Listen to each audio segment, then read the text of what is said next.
AI is the feature every industry is racing to add right now, and often for good reason. There are real applications where it does real work, but there's also a lot of pressure on companies across every sector to add AI somewhere in their product because that's what the market is rewarding.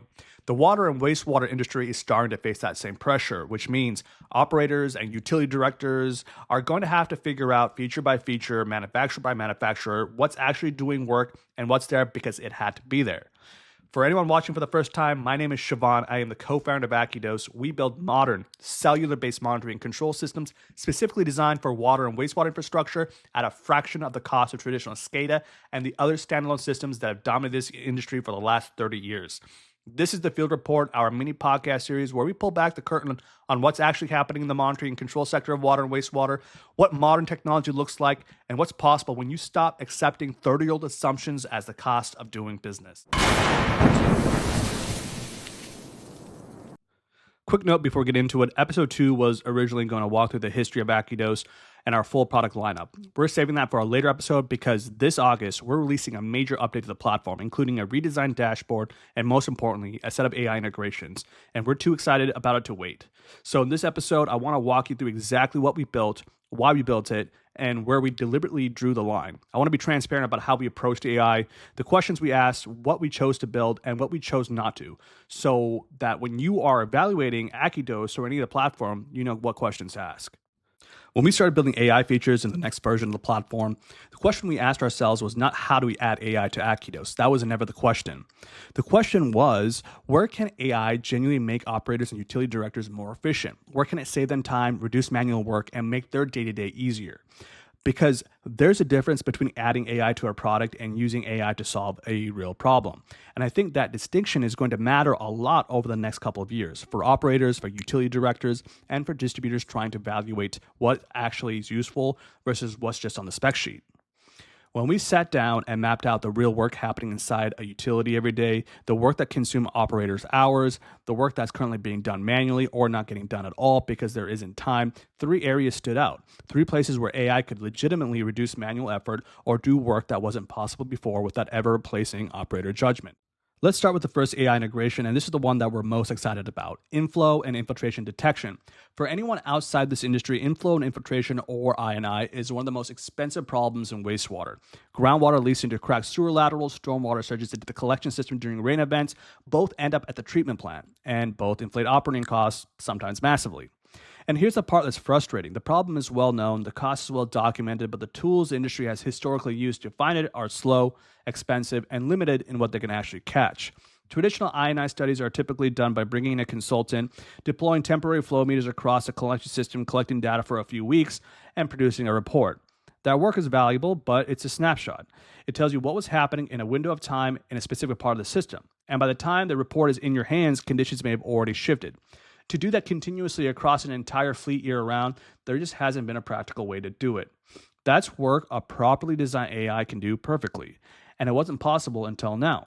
What we built analyzes every site in your fleet continuously. Every station gets a severity score, every station gets ranked. Stormwater inflow and groundwater infiltration are tracked separately because they're different problems with different fixes. And when you sit down to plan next year's rehab budget, you'll know exactly which stations are your worst contributors, not because a consultant studied them for 3 weeks, because the system has been watching them every minute of every day. And here's the part that I want to be very clear about. This requires no additional hardware. If you already have AccuDose units on your lift stations, all you need is a simple firmware update. The second feature we built is something we're calling Fleet Chat. Now, a lot of software shipping right now lets you ask questions in plain English, and there's a range of what that actually means under the hood. Some of those tools are essentially search interfaces. They find the field on your screen that matches your question and reads it back to you. Others go further than that. What we built sits in that second category, and I want to walk you through what that actually means in practice. Fleet Chat is connected directly to your live telemetry. It has access to every pump state, every alarm, every wet well level, every runtime, every event across your entire fleet. And it doesn't just retrieve the data, it reasons about it. Here's the difference in practice. If you ask Fleet Chat which pumps have been running the longest today, a search engine style chatbot will return a list. Fleet Chat returns that list and notices when the top running pumps is in a station that's currently in high alarm with both pumps cycling, and it tells you the extended runtime is probably explained by the alarm condition, not a pump problem. That's the work that matters. Every experienced operator does this kind of reasoning all day long. They look at the runtime number, they cross-reference it with alarm history and station conditions, and then they arrive at an interpretation. Fleet Chat doesn't replace that judgment. It makes that first draft of that interpretation happen in seconds. So operators can spend their time on calls that need experience, not on the data hunting that doesn't. And if you ever used a phone, you can use Fleet Chat. No training, no dashboards, nothing to navigate, no manual. The third feature is AI-generated compliance reporting. Every wastewater operator who has ever filled an SSO report knows the routine. Incident happens, you pull the timestamps, you cross-reference wet well levels at the time of overflow, you estimate duration, you estimate volume, you format the report the way your state agency requires it, you recheck the numbers, and then you hit submit. For one SSO, that's an afternoon of paperwork. For monthly DMRs, that's a recurring half day every month for the life of the utility. And here's the thing about compliance reporting. The content of every one of these reports is fully determined by the data the system already has. The timestamps exist, the wet well levels exist, the format requirements are known.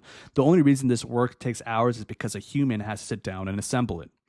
That's exactly the kind of work AI is built for, not because the writing is creative, but because language models are very good at taking structured data and turning it into the format agencies require.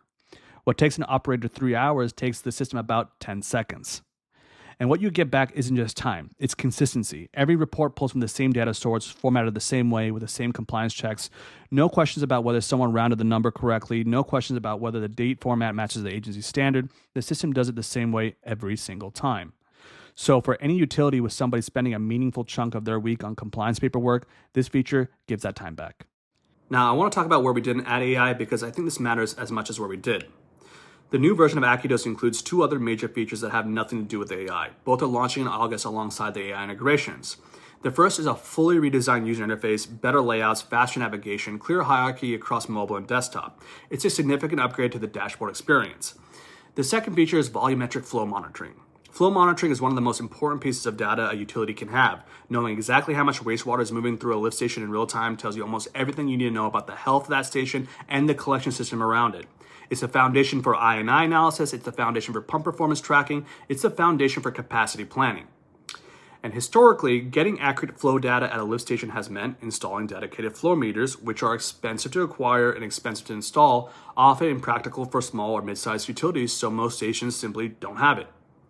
What we built uses the wet well drawdown method, a calculation approach that's been published in wastewater engineering literature for decades. You use the rate at which the wet well levels drop during a pump cycle, combined with the dimensions of the wet well to produce accurate real-time flow data. No additional flow meter, no additional hardware, just an AccuDose unit. If there's one thing I want you to take away from this episode, it's this. AI should earn its place in a product. It should solve a real problem, save real time, or make a real job easier. If it doesn't do one of those things, it shouldn't be there. That's the standard we built AccuDose to do.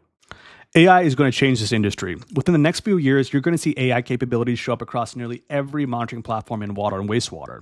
We built ours carefully. Where AI made the work easier, we used it. Where it didn't, we left it alone. These new features we went over launch in August as part of the next version of the AccuDose platform. For existing customers, they'll be available at no additional cost.